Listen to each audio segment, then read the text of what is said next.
Dear colleagues, dear pen friends, I speak to you today as a woman, as Ukrainian, as a member of Pan-Ukraine and Pan Advisory Board for Women Writers Committee, and a witness to the transformative power of words in times of war and occupation.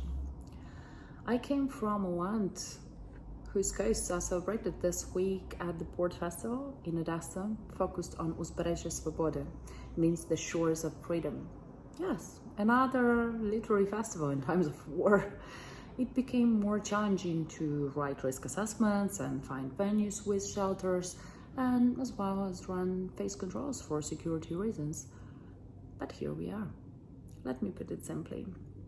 For Ukrainians, our shores aren't just places on a map or symbols of our culture and how we start again and again. They are also places where outsiders have tried to take over, to silence us and to wipe out everything Ukrainian year after year and decades after decades. But there's something inside us that is always pull us back towards freedom and true sense of who we are. No matter how hard others have tried to pull out our light, the sparks of Ukrainian culture keep shining bright and unstoppable. This year, I will not show you any photographs. I will only say that Vika, our Victoria Melina, whom many of you may remember from Congress in India and later, was awarded the Olha Prize for her book, Looking at Woman, Looking at War. That's great documentary writing and documentation of the war, posthumously. The award was accepted by her husband, who is dedicating the prize funds to support the New York Literary Festival launched by Victoria herself. Her book collects witness accounts from Ukrainian women documenting Russian war crimes. It's not just a record of female voices. It's a deeply layered document of our ongoing reality, skillfully connecting today's genocide with the historical terrors of the past. And as her work evolved, it's wore together diaries, interviews, field reports, excerpts from books and media. Each fragment is a testimony that makes us present for those who can no longer speak for themselves. The book was not finished by Victoria, it was finished by her friends and published this year by William Collins with a foreword written by Margaret Atwood.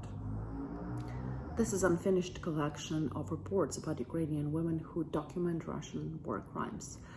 And this collection at the same time offers a convincing explanation of why Russia's war against Ukraine actually began long before 2014 and why it's so important for the world to remember the Russian terror in the 90s, 30s, and 1960s.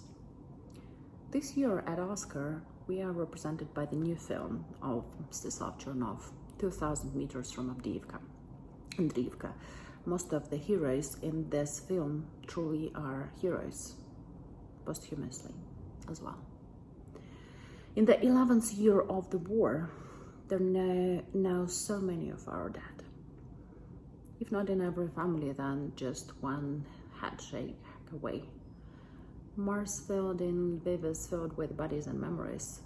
They're my university friends, they're my colleagues from former work, close friends, guys I was in love once. And talking here to you, I'm censoring myself. We all censor our pain when we look at the person next to us, especially abroad. You've been without a home 3 years? Well, I sympathize with you. I know that eventually more time will pass and maybe then we'll truly understand each other. But you don't have a home, but someone else has family members living under occupation. And I work with those girls and women under occupation, and mostly I don't feel I have a moral right to share with them my daily worries. It feels so incomparable. Someone have loved ones under its occupation, but at least they are alive, while my friend's husband is in captivity. For another, captivity is a hope, as their son or daughter is missing without a trace. As my friend Olya said in her book, but we have a luxury of having a grave. Luxury of having a grave. Who would imagine? For every trauma, there's a greater trauma. For every ache, here is a deeper pain. And for every cry, here is a silence. We were forced for a long time to keep silent about our dad, as if they had never existed. Now we must learn to speak about our dad as if they are still alive. That's uncomfortable talk, isn't it? That's silence should be considered wrong now. Now it's our duty to speak and tell their story. And this is the reason why Pan-Ukraine is restless and relentless in this mission. 2 months ago, our Kyiv warehouse was damaged by a Russian missile. 11,000 books were stored there. Nevertheless, our Unbreakable Libraries program continues to distribute those thousands of English and bilingual books to frontline and affected libraries powered by cooperation, also among others with Pen International, English Pen, and our main partner, Book8 International, and plenty of British publishers. More than 45,000 of books have reached libraries in 17 regions since 2023. We honor artists lost to war through the People of Culture Claimed by War project, a growing digital archive that already names almost 200 talented creators lost since February 2022. We also mentor imprisoned journalists how to in Russian jails, amplifying their stories and providing moral support and solidarity. Public attention and international advocacy are vital here. And it's just not symbolic acts, letters of solidarity, but a living bridge between freedom and isolation, between the prisoner and protector. And what is the special role of women in all of it? The war showed us that women are at the heart of everything I just described. Not only trust became the main currency of the wartime, but also this ability to witness with empathy. And women, they are everything. And women writers too.